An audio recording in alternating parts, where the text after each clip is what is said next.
నమస్తే అండి. ఇంకో 4 రోజుల్లో మనకి శ్రావణ మాసం రాబోతుంది. శ్రావణ మాసం వచ్చే ముందు ఇంటినంతా శుభ్రపరచుకోండి.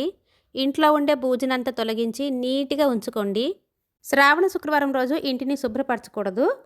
పూజ గది మాత్రం తడిగుడ్డతో తుడుచుకోవాలి.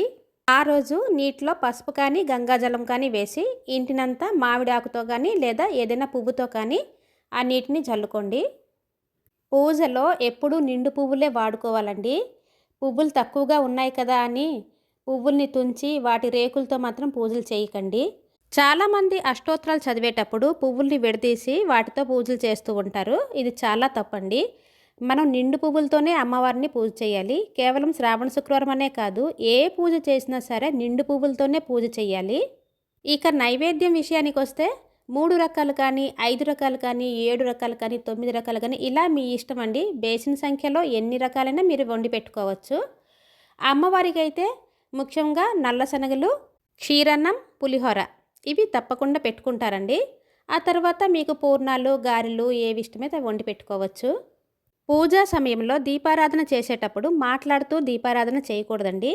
ఆ సమయంలో దైవనామస్మరణ చేస్తూ ఉండాలి. లేదంటే ఫోన్లో ఏదైనా దేవుని యొక్క శ్లోకం పెట్టుకొని అవి వింటూ దీపారాధన చేసుకోండి.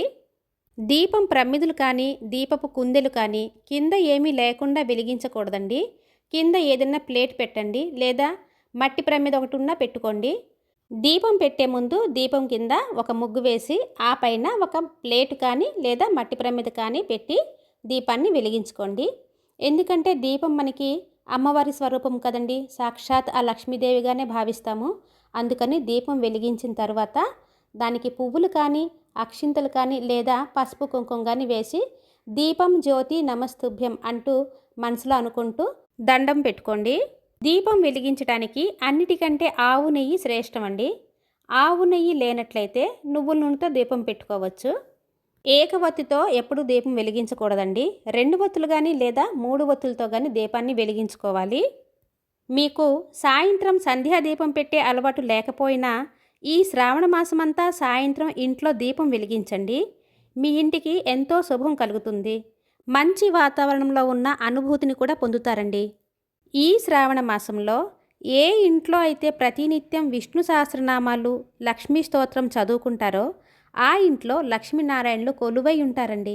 ఈ శ్రావణ మాసం ప్రతి ఒక్కరూ భక్తితో, ఆనందంతో జరుపుకోండి. ఆ లక్ష్మీనారాయణ యొక్క అనుగ్రహాన్ని పొందండి. ఈ వీడియో మీకు నచ్చిందనుకుంటాను.